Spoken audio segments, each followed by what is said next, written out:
What is going on, guys? Welcome back to the channel. So today is indeed Wednesday, which means a new summit is now live.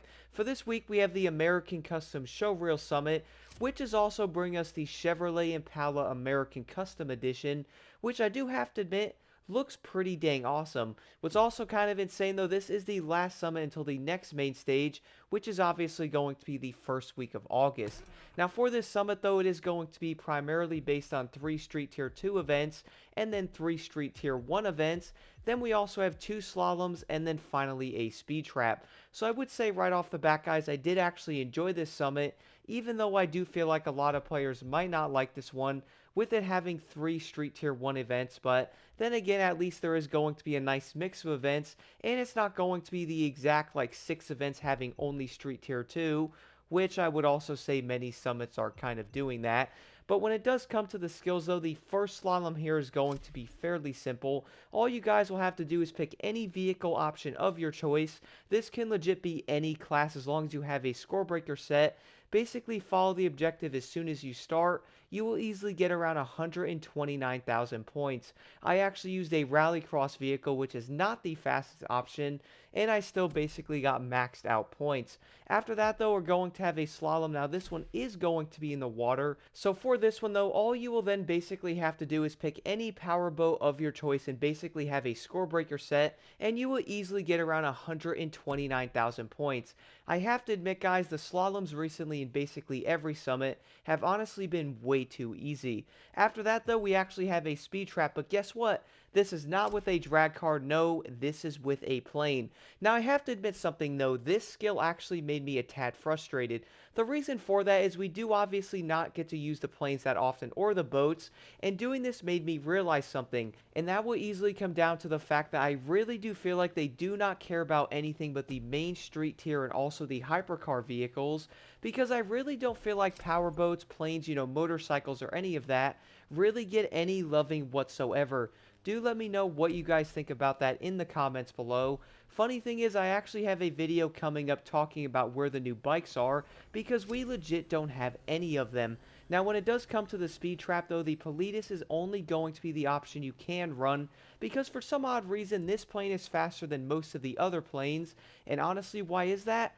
I really don't know why they actually did it like this, man. Like, we all do know there's a lot of planes in the game, but most of them are way too slow, and the funny thing is the PC-21 does over 250, bro. About that, I actually did another thing with it when I was testing this event out. I did run the lovely P51 Mustang. That thing does around 230 maxed out. And the issue with this though is the fact that doing a skill like this one, you're basically forced to use the PC-21. Like, all of the other planes are going to be completely useless. And honestly, man, it's really frustrating. Now, when it does come to the events, though, the first one I did want to talk about is the Hot Rod Association. This one, you actually have to use the Hup 1 Burning Wheels Edition in the Street Tier 1 category, which I have to admit, this thing is actually pretty good, bro. Is it going to be the best Street Tier 1 vehicle? Well, no, but it is also going to be pretty dang good overall with its handling. It isn't going to have like the highest top speed out there, but then again, these Street Tier 1 vehicles are honestly not all that quick, so it's more of the fact of probably finding a vehicle you do like, and in this I have to say the Burning Wheels Edition is pretty dang good. Like, I would legitimately use this vehicle in other events, even if it actually gives you the option, and you know what? I might have to. After that though, we have the Together Let's Drive. For this, you actually have to use the Silverado 1500. Not gonna lie, guys, I'm not the biggest fan of this truck. Is it terrible? I wouldn't say it's awful, but it's definitely not that great. It does handle decently well once you actually tweak it slightly, and it's also not going to be the fastest thing out there because, it's a Silverado and not like a Cobra, so you're probably not going to be banking turns at 170 miles an hour with a Silverado, and if you actually could, I would actually be generally concerned. After that though, we have the Raw Power Mood. For this one, you will have to use a vehicle based in the USA. You guys know what that means. The number one car that's going to be used is the Ford Focus RS. After that, I did see a few people running the Lime Green Edition, which was great. What did I use? I actually ended up using the Weasel D Custom Donk. Probably because I'm donkalicious. Yeah, that was probably awful. But the funny part is, though, this thing is not terrible, bro. Yes, it's obviously not nearly as quick as the Focus RS, but here's the funny part. I am currently, when obviously recording this video on the night of the summit, I am going to be in the top 100. Am I going to stay there? Probably not, because everyone is most likely going to use the Focus. But the funniest part to me, though, is the fact that you can still get into Platinum using something like a Donk. Like, man, that is hilarious. But besides that, though, moving over to the next event, you will have to use the lovely big block 632 Camaro. This thing is actually going to be insanely fun to drive. I love this car in the tier 2 category. Like, this car is dope, man. It's going to be quick. It handles pretty decently well, even though it has a gigantic engine on the front of it, which is hensing the name the big block. For this, though, you guys are going to be on the Motorfest grounds racetrack, so there is going to be lots of turns on this one, so this thing doesn't handle the greatest, but it's also not going to be the worst thing either. For this, I would actually say do not be afraid to stay down a gear. Now, what I mean by this with the Chevrolet Big Block is going to come down to one big factor. Many of the cars are obviously going to be 6, 7, or even 8 speeds. This thing is actually a 5-speed, which has one advantage.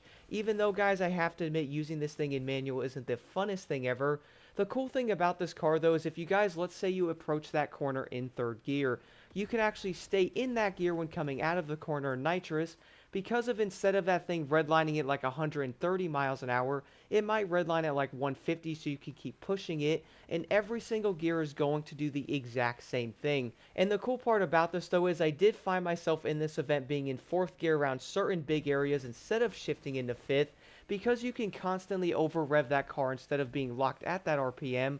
You can actually keep going in that gear and pushing the power, making you even faster. I have to admit, it's a pretty dope thing about the big block, even though this car is not the greatest in the tier 2 category. And then for the next event, though, you will have to pick a car based on the USA in the Street Tier 2 category. For this, guys, I actually decided to run the GT500 Tribute Edition. Is it going to be the best option? Well, I would say you're most likely going to notice a trend of most of the vehicles being the Corvette C8, which honestly, I can't blame you. That car is legit so dang good. But for me, though, I do like running vehicles you most likely don't see that often in the summits, to where you're probably like, yo, this dude got that score with that vehicle, is that thing actually good?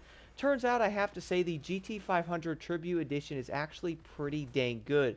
I would actually recommend trying this thing out, man. Like, it's not a terrible car. Is it going to be the best option? Well, obviously no, but it does handle pretty dang well, which really did surprise me, and it's pretty dang quick.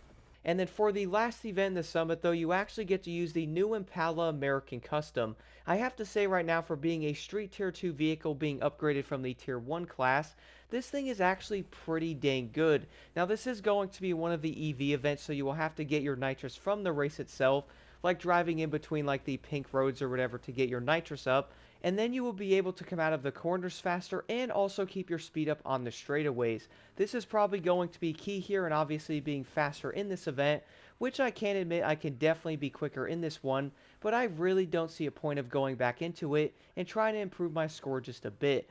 Overall, though, I do admit, guys, I did actually enjoy this summit, and I do feel like a lot of players are most likely going to like this one over last week. Let me know if any of you guys have questions in the comments below. Let's jump right into this.